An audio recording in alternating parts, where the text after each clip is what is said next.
하나님께서는 사람을 사용하여서 일하십니다. 그래서 하나님의 손과 발이 되어서 일하는 사람들을 우리는 주의 영광을 위하여서 하나님께서 쓰시는 사람들이라고 이야기합니다. 이러한 하나님의 쓰심에는 우리들 모두가 원하는 바람이 있죠. 그래서 하나님에게 쓰임받고자 하는 이러한 열망들을 누구나 다 가지고 있습니다. 자, 오늘은 하나님께서 쓰시는 사람들을 어떻게 훈련시키시고 또 준비시켜서 하나님께서 쓰시는지에 대해서 한번 살펴보고자 합니다. 하나님께서 특별히 야곱을 하나님이 축복하는 그 시간들을 야곱과 보내시고 또 야곱을 남을 축복할 수 있는 사람으로 키우기까지 어떠한 과정들을 거쳤는지 이런 점에 대해서 오늘 생각해 보고 싶습니다. 자, 첫째로 하나님께서는요, 부족한 사람을 택해서 붙잡고 사용하신다. 놀랍지 않아요? 보통 회사에서 사람들 채용할 때는 어떻게 하죠? 부족하면 안 뽑잖아요. 능력이 있는 사람, 그래도 제일 괜찮아 보이는 사람들을 위주로 선택을 합니다. 그런데 하나님께서는 이상하게 성경을 여러분들이 한번 읽어보세요. 항상 보면은 좀 부족한 듯 보이는 사람들을 들어서 하나님께서 사용하시는 것을 보게 됩니다. 이 야곱 같은 경우도 우리가 몇 번의 설교에 거쳐서 살펴봤듯이 인간적으로 본다면은 에서보다 좀 못한 면이 많이 있어요. 저는 에서가 남자로서 참 멋있고 그리고 사람으로서 참 괜찮은 사람이다 하는 생각들을 이 성경을 읽으면서 많이 합니다. 그런데 하나님께서는 에서를 택하신 게 아니고 조금 못난 야곱을 택하셨어요. 우리가 야곱의 그 탄생을 알고 있고 그의 욕심을 알고 있고 그가 얼마나 많은 속임수들을 베풀었는지 그리고 그가 얼마나 축복에 매달리면서 살았는지 이런 것들을 잘 알고 있지 않습니까? 여러분, 부족해도 괜찮습니다. 왜 그럴까요? 그 부족함이 하나님 앞에서 겸손이 될 수가 있고 또 하나님께서 나를 붙들어 주셔야만이 가능하다라는 그 의지함의 표현이 될 수가 있고 또 하나님의 축복을 내가 받아야만이 내가 살아갈 수 있다라는 그러한 마음속의 열망이 하나님 앞에서 겸손하게 하나님과 동행하게 만드는 요인이 될 수 있기 때문입니다. 이 장자의 축복을 받겠다고 엄마하고 짜고 자기 형도 속이고 아버지도 속이면서 하는 말이 있죠. 창세기 27장 19절. 나는 아버지의 맏아들 에서로소이다. 자기는 야곱이면서도 에서라고 이야기합니다. 그러면서 아버지께서 내게 명하신 대로 내가 하였사오니 원하건대 일어나 앉아서 내가 사냥한 고기를 잡수시고 아버지 마음껏 내게 축복하소서. 이 속에 진실이라고는 아무것도 없습니다.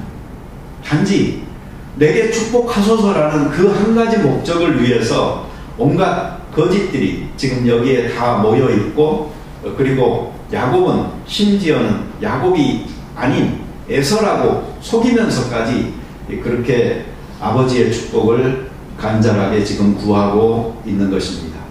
그 때문에 그 형 에서의 분노가 아주 극에 달하지 않습니까?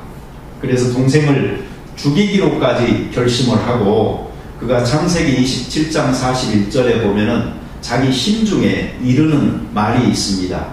이런 말입니다.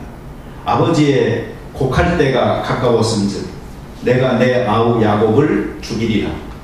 다시 말하면 이제 이삭이 살 날이 얼마 안 남았으니까 너 두고 보자 이런.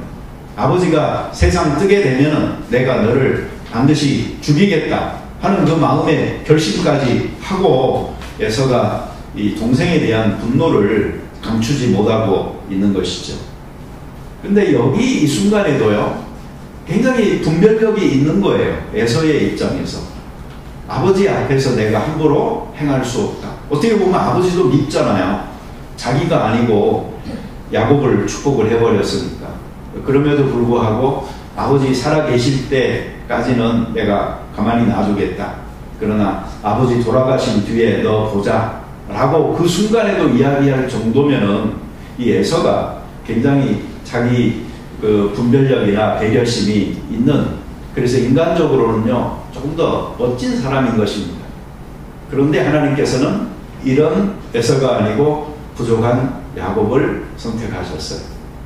어머니 그 리브가의 도움으로 외삼촌 라반의 집에 도망을 가죠. 근데 그것이 화란이라고 나오는데 현재로 치면은 그 이라크 쪽입니다. 그곳에서도 자기 외삼촌과 속이고 속는 관계를 유지하면서 결혼도 하게 되고 이제 부도 쌓았습니다.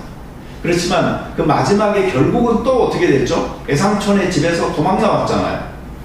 모르게 가족들 데리고 양떼들 몰고 도망오다가 또 외삼촌이 쫓아와가지고 다시 화해하고 이 언약의 증거로 돌무덤을 쌓고 헤어지는 이 야곱의 모습이라는 것은 계속적으로 속이고 그리고 도망가고 하는 그러한 삶이었던 것입니다. 그래서 이제 형이 있는 고향으로 돌아오니까 무섭잖아요. 그래서 이것이 이제 해결해야 될 그의 그 문제였는데요.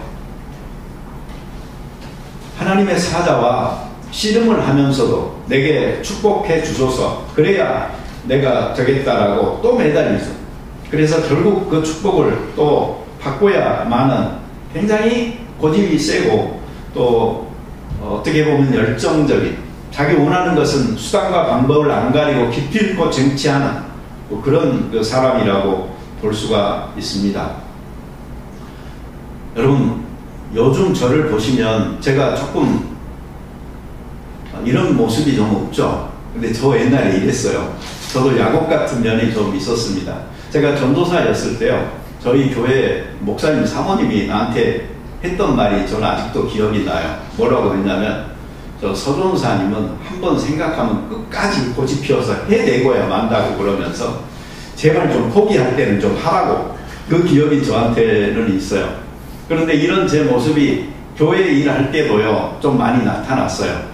그래가지고 저는 다른 사람들한테 이렇게 그 일을 줬다가도요, 일을 좀 미적거리고 열심히 안 하고 막 이러잖아요. 그럼 다시 뺏어갖고 와버려요. 그래가지고 내가 한꺼번에 그냥 다 해버립니다. 어떤 때는 너무 많이 가져와서 내가 며칠 밤을 새더라도요 고집스럽게 그냥 끝내버려요. 그러면 속 시원해요. 그래가지고 어떤 사람은 저한테 와가지고 내가 평신도인데 왜 목사님은 나를 교역자 취급하냐고 뭐 이렇게 따지고 그랬던 적도 있습니다. 주의 일을 하는데 열심히 돼서 안 하잖아요. 그러면 저는 그런 사람들하고는 그 이야기하기도 좀 싫어요. 주의 일에 대한 최선의 마음을 갖고 해야지라는 이런 그 마음들이 있어가지고 그래가지고 제가 상처를 많이 주기도 했습니다. 근데 요새는 제가 많이 내려놨어요. 그래가지고 저 스스로에게 이런 말을 합니다.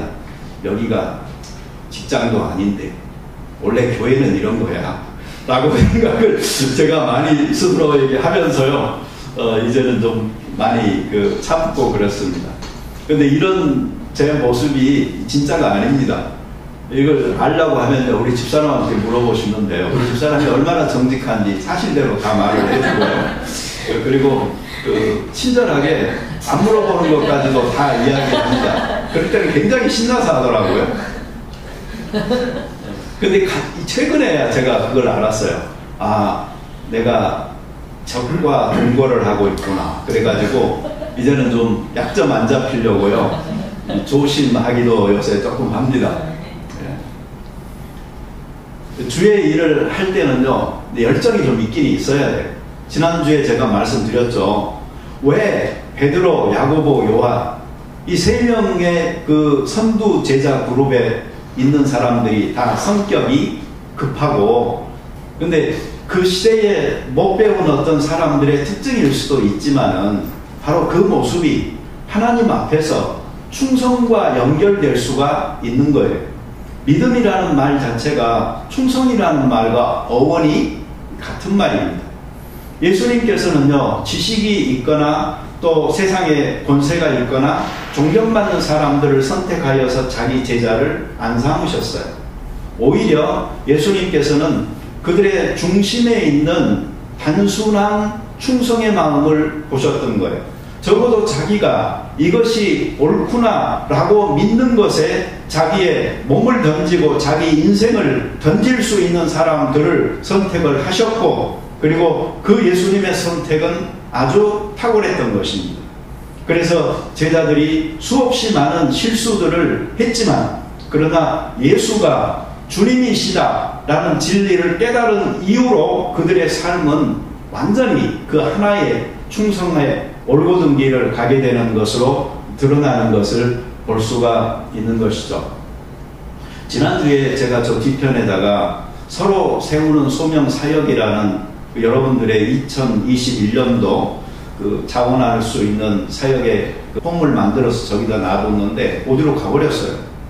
그래서 제가 여러 가지로 찾다가요, 무슨 생각을 했는지 아세요? 너무나 많은 사람들이 자원을 해가지고 그걸 보는 순간 내가 까무러칠까봐 하나님이 없애셨구나, 이런 생각도 했고요. 또 하나는 한 사람도 지원을 안 해가지고 누군가가 보고 목사님 이거 보면 충격받으시겠다, 그래서 아예 없애버렸나 라는 생각도 했고요. 그 다음에 또 한 가지, 여러분 집을 사더라도요, 그 쿨링 오프 피어리어드라는 것을 주잖아요. 그러니까 지난주에 갑자기 마음이 동해가지고 내가 이것도 하고 저것도 하겠다고 적어놨다가 혹시 또 마음이 변해갖고 이번 주에 고민하고 있는 분들이 있으실까봐 하나님께서 다시 한번 그 지난주 건 없애버리고 새로 하라고 저렇게 기회를 주셨나 하는 생각도 해봤어요. 어떤 것이든 관계없습니다. 여러분들이 하실 수 있는 것으로 많이 자원해도 되고요, 한 사람도 없어도요, 괜찮아요. 저 아주 잘 익숙해져 있습니다. 뭐 그런 점에서 대해서는 걱정하지 마시고 그렇게 해주세요. 자, 야곱 같은 사람은 정말 부족하지만 왜 그를 이렇게 12지파의 그 조상으로 이렇게 삼으셨을까 하는 생각을 해보게 되는데요. 이게 왜 그러냐면요, 부족하다 싶어서 선택받은 사람들이요, 감사하는 마음이 있어요. 교만하지 않아요. 나는 충분히 자격이 있는 사람이야 라고 의시되지도 않아요. 그래서 하나님을 의지하는 마음으로 살아갈 수 있는 그 마음이 바로 하나님께서 사역자들에게 원하시는 것이다 라고 생각을 합니다. 고린도전서 1장 26절부터 보면은 사도 바울도 역시 그와 같은 이야기를 하고 있습니다. 형제들아, 너희를 부르심을 보라. 육체를 따라 지혜로운 자가 많지 아니하며 능한 자가 많지 아니하며 문볼 좋은 자가 많지 아니하도다. 그러나 하나님께서 세상에 미련한 것들을 택하사 지혜 있는 자들을 부끄럽게 하려 하시고 세상에 약한 것들을 택하사 강한 것들을 부끄럽게 하려 하시며 하나님께서 세상에 천한 것들과 멸시받는 것들과 없는 것들을 택하사 있는 것들을 폐하려 하시나니 이는 아무 육체도 하나님 앞에서 자랑하지 못하게 하려 하심이라. 뭘 느끼세요? 하나님 앞에서 일하는 사람들의 최악의 잘못은 뭐냐면 자기가 자랑할 것이 있다라는 마음으로 일하는 것입니다. 하나님께서는 정말 자랑할 것이 없는 자들을 들어서 오히려 프라이드 가지고 있는 사람들을 부끄럽게 만들려고 하는 그 목적이 있는 것입니다. 여기는 부족한 그것들은요, 충분히 하나님께서 다 채워줄 수 있기 때문에, 그래서 하나님 앞에서는 겸손하게 일하는 그것이 최고입니다. 자, 두 번째로요, 하나님께서는 어떤 사람을 사용하고자 원하잖아요. 그러면 그 사람의 삶 속에 간섭하십니다. 가만히 놔두질 않아요.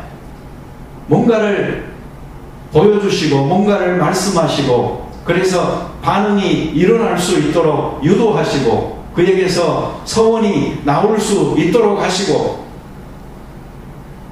그렇게 하시는 분이 바로 하나님이신 것입니다. 베델에서 하나님이 처음에 야곱에게 나타났을 때는 그 정도에서 나타나셨어요. 그렇지만 20년이 지나도 사람이 변하지 않은 채로 있는 그 야곱에게 약복강 나루에서 다시 나타나셨을 때 그 하나님은요, 야곱을 이제 가만히 놔둘 수가 없는 거예요. 그래서 그와 씨름을 하면서 괴롭히잖아요. 밤새도록 내 이름이 무엇이냐라고 물으시잖아요. 그러니 내 이름이 야곱입니다 라고 이야기하잖아요. 그런데 그 야곱이라는 그 이름의 뜻이 뭔가 하면 내가 형의 발목을 잡고 나온 동생이라는 말이고, 내가 그렇게 거짓말장이요 사기꾼이요 남을 못되게 만드는 사람이라는 고백인데, 그 야곱이 정말 진심으로 내가 이런 사람입니다라고 하나님 앞에 쏟아놓고 무너졌을 때에 하나님께서는 그를 한없이 무너지도록 가만 놔두지 않으시고, 쉽게 이겨버릴 수 있는 씨름에서도 하나님께서 져주시면서 괜찮다라고, 너는 이 정도의 어려움은 충분히 너가 이겨낼 수 있을 만큼 강한 사람이야 라고 그에게 그 자존심을 회복시켜 주시는 그 순간이, 그래서 너 이제 야곱이라고 하지 말고 네 이름을 이스라엘이라고 하라고. 그런데 그 이스라엘이라는 이름의 뜻은 바로 승리라고. 너는 이제 승리하라고. 그것이 바로 이 약복강 나루에서의 하나님의 야곱을 괴롭히면서도 변화시키려고 했던 계획인 것입니다. 예, 그때 야곱은 정말 변화된 거예요. 그리고서 마지막에 하신 일이 뭐죠? 야곱의 환도뼈, 이 무릎뼈, 그것을 부러뜨려 버렸어요. 이제 형 앞에 만나야 되는데 야곱을 다리를 절뚝거리면서 가게끔 만드시는 거예요. 그러니 형이 봐도 불쌍하지 않아요? 20년 만에 만나는 동생인데, 자기의 장자권을 뺏어서 도망갔던 동생이지만 20년 세월이 흐른 다음에 다리를 절면서 자기에게 인사하면서 나오는 그 동생, 용서해야죠. 놀라운 화해의 그 장면이 거기에서 연출되지 않습니까?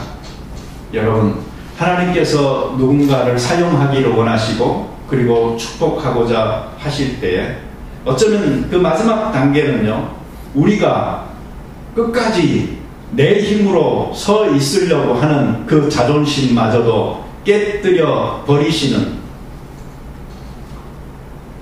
그 축복인지도 몰라요. 여러분 한번 생각해 보세요. 내가 정말 마지막까지 지키려고 하고 붙들려고 하고 있는, 그러나 이것이 하나님 앞에서의 지나친 나의 교만이고 나의 자존심인 것들, 그것들을 하나님께서 부러뜨리기 전에 스스로가 내려놓고 깨지고 하면은 얼마나 하나님께서 기뻐하시겠습니까? 여기다가 하나님의 그 삶에 개입하시는 그 마지막 단계는요, 강권적으로 그냥 행해 버리시는 거거든요. 이스라엘 민족의 역사를 한번 봐보세요. 끝까지 교만하고 하나님 앞에서 우상 숭배하고 하니까 하나님께서는 그 이스라엘 민족 주변에 있는 이방 나라들을 들어서 이스라엘 민족을 심판하시는데, 이방 나라들의 그 악한 군사 세력들을 통하여서 그들을 회초리로 채찍으로 쓰셔서 회개할 수 있도록 경고하시잖아요. 그래도 안 되니까 이방 나라에 70년간의 포로 유배를 보내면서도 그들이 회개하고 돌아올 수 있도록 하시잖아요. 그러니 그 포로 생활 가운데서 하나님의 이름을 그들이 부르게 하고 회당을 만들어서 모이게 하고 그 유대교라는 것이 거기에서 탄생하게 되고, 그래서 다시 영적인 이스라엘의 민족으로 계속되고 있는 이 현실을 보잖아요. 그러면 하나님의 그 개입하심은요, 처음에 베델에서 만났을 때처럼 그냥 보여주시고 말씀하시고 하는 단계일 수도 있고, 아니면 약복강 나루에서처럼 씨름해서라도 그를 무너뜨리려고 하시고, 또 부러뜨려서라도 그를 변화시키려고 하시는 힘으로 나타날 수도 있고, 마지막처럼 정말 징벌, 형벌을 내려서라도, 심판을 거쳐서라도 그들을 회개하게 이끄시는 개입함으로 나타날 수도 있다는 것을 우리가 알고, 여러분, 그러니까 미리미리 하시는 게 좋아요. 마지막 단계까지 가지 말고, 하나님의 그 축복하심은 그렇게 예비되어 있는 것입니다. 자, 세 번째로요, 하나님께서는 흐르는 세월 속에서 자기가 사용하고자 하는 사람들을 지속적으로 자라도록 이렇게 축복해 주시는 그 연단의 시간을 보내게 되는 것입니다. 이 야곱이 그렇게 해서 자기 고향으로 돌아와서 다시 정착을 합니다. 그리고 이제 수없이 많은 세월이 흘렀습니다. 요셉도 그 사이에 우여곡절을 거쳐서 이집트로 내려가서 그곳에서 총리가 되어졌고, 기근이 덮쳐서 더 이상 못 살게 된 그 팔레스타인 땅에서 자기의 그 부모 또 형제들을 불러서 75명의 그 인구가 그쪽으로 이동을 하게 됩니다. 그래서 요셉의 소개로 야곱이 그 이집트 왕 바로 앞에 서게 됩니다. 그런데 그 바로 앞에서 야곱이 무엇을 하는 거 아니? 축복합니다. 여러분, 이 순간이 그냥 별거 아닌 것 같죠? 그냥 인사한 것 같죠? 그러나 절대 그게 아닙니다. 이 바로가 누구입니까? 이집트의 그 파라오는요, 태양신의 그 현신입니다. 태양신이 인간의 몸을 입고 지금 있다 하는 것이 이 바로인데, 그 바로에게 축복의 손을 뻗어서 축복할 수 있는 야곱으로 그가 지금 바뀌어져 있다는 것을 우리가 알 수가 있는 것입니다. 그 바로가 묻죠. 내 나이가 얼마냐? 그러니까 야곱이 대답합니다. 내 나그네 길의 세월이 130년이니이다. 내 나이가 얼마 못 되니 우리 조상의 나그네 길의 연조에 미치지 못하나 짧고 험악한 세월을 보내었나이다. 그럼 130세 하면은 많이 산 거예요. 그죠? 아직 지금 죽는 때도 아니고. 그렇지만 아브라함이나 이삭에 비하면 자기는 이제 아직 조금 살았다라고 말을 하고 있는 것이죠.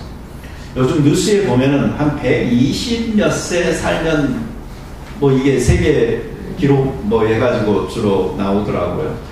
그런데 이게 조금 이제 기록 같은 게 좀 미비한 나라에서 나오면 이거 믿을 수 없다라는 말까지도 항상 같이 따라 나오는 것을 알 수가 있습니다. 여러분, 나이 든다는 것이 무엇일까요? 이 말을 내가 여기 2부 예배 때는 좀 별로 실감이 안 나네요. 1부 예배는 나이 든 분들이 그래도 좀 있어가지고 나이 든다는 것이 무엇일까요? 이렇게 말을 하잖아요. 그럼 뭔가 대화가 좀 됐는데 여기는 아직 여러분, 나이 든다는 것이 그냥 머리가 좀 하얘지고 얼굴에 주름이 좀 생기고 힘이 좀 빠지고 행동이 느려지고 뭐 그런 것들을 의미할까요? 외면적으로 보면 그렇죠. 그렇지만 그렇게 되기까지 이미 그 사람은 그 이전에 힘이 더 있을 때를 지내온 사람이고, 그리고 더 젊은 시절을 보낸 사람이고, 몸이 더 재빠를 때 그 시절을 지내온 사람이에요. 그러면 그 과정의 변화를 거쳐서 무엇을 목표로 삼았느냐, 어떤 과정의 삶을 살았느냐에 따라서 그 나이 들어간다는 것의 의미가 달라지는 것입니다. 고린도후서 4장 16절에 보면은 그러므로 우리가 낙심하지 아니하노니 우리의 겉사람은 낡아지나 우리의 속사람은 날로 새로워지도다. 이 말씀이 나이 드신 분들이 되게 좋아해요. 왜 그런 거 아니? 이 겉은 낡아진다 이걸 알고 있거든요. 네, 그런데 속이 새로워진다. 이게 같이 돼야 되는 겁니다. 근데 만약에 내가 낡아지고 허물어지고 있구나 하는 생각만 하고 내가 새로워지는 게 없잖아요. 그러면 뭔가 지금 밸런스가 깨져 있는 겁니다. 나이 들수록 나타나는 현상 중에 하나가요, 자기 나이를 물어봐도 잘 몰라요.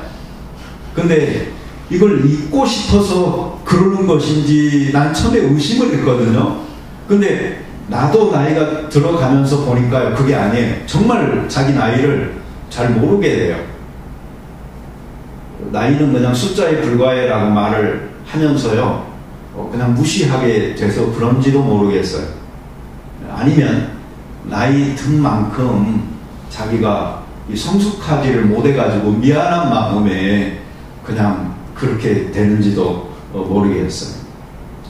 이번에 타이거 우즈가 교통사고 나가지고 막 발 수술 많이 하고 이랬잖아요. 근데 어떤 사람이 텔레비전에 나와가지고 그런 말 하더라고요. He is not a superman 그러더라고요. A man. 그러면서 뭐라고 말했냐면 at the end of days. 그러니까 시간 지나고 나잖아요. 그러면 결국 그도 다 그냥 한 사람이기에 불과하다 하는 말을 했어요. 근데 우리들도 그래요. 시간 지나고 나잖아요. 그러면 우리가 그냥 한 사람에 불과합니다.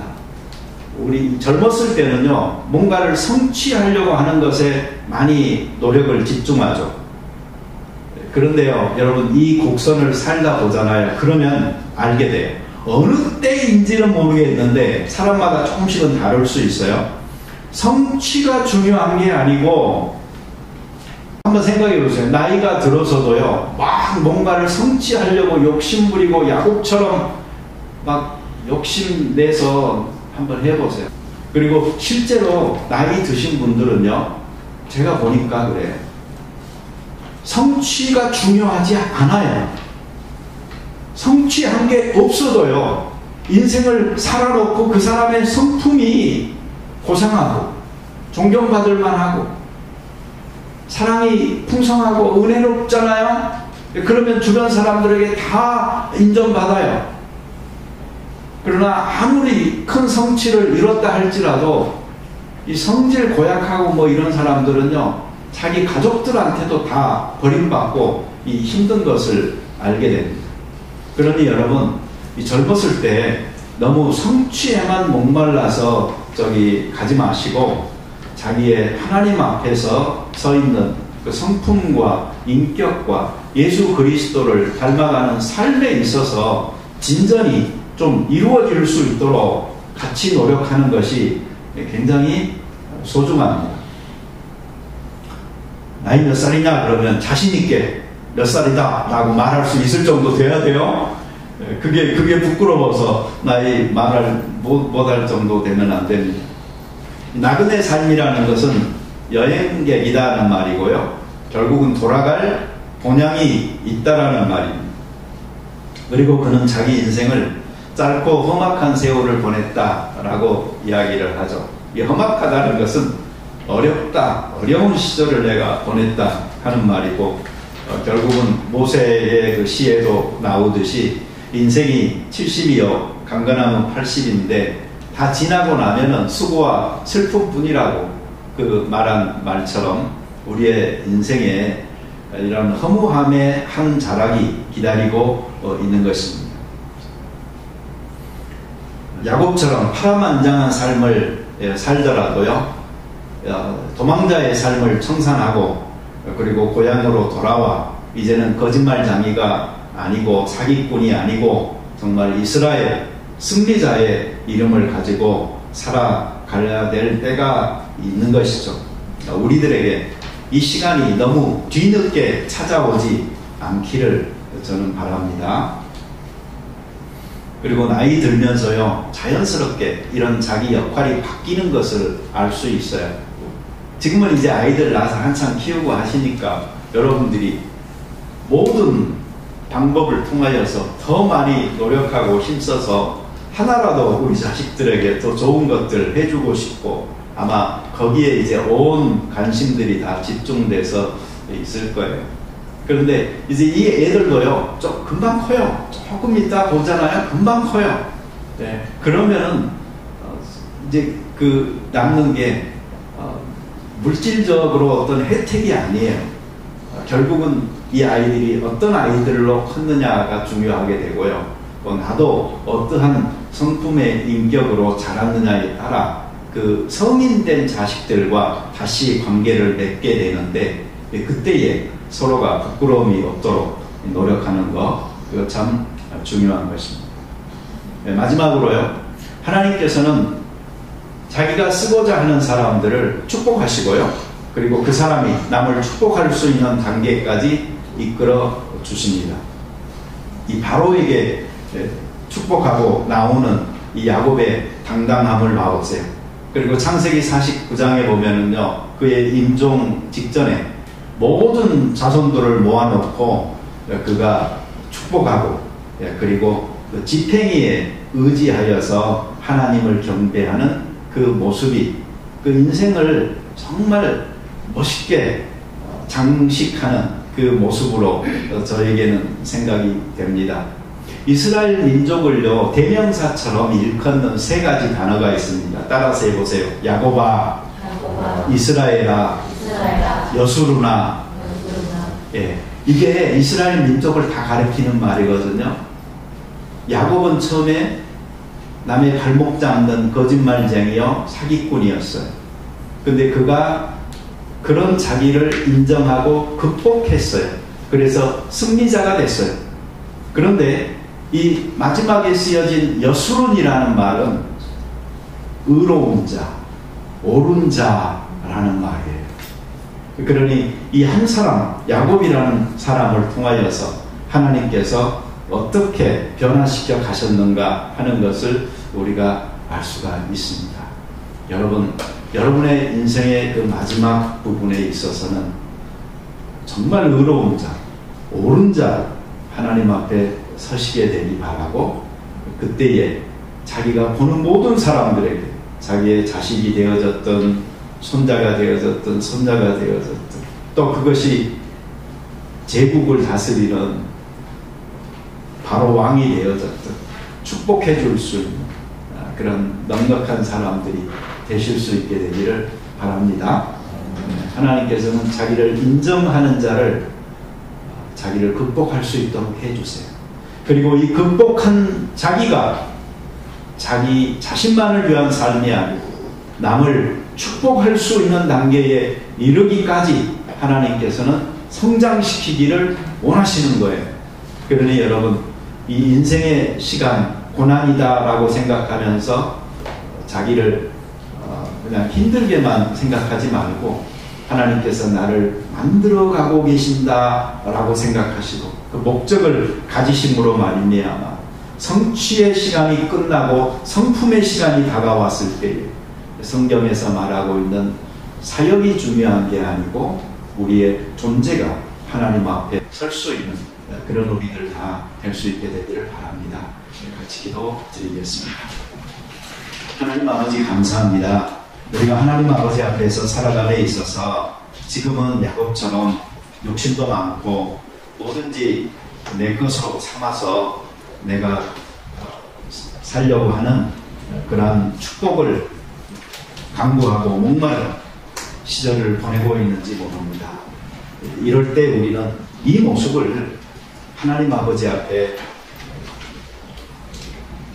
솔직하게 인정하고 하나님께서 변화시키기 원하는 모습을 받아들여서 우리가 승리자로 자기를 극복할 수 있도록 축복하여 주시옵소서.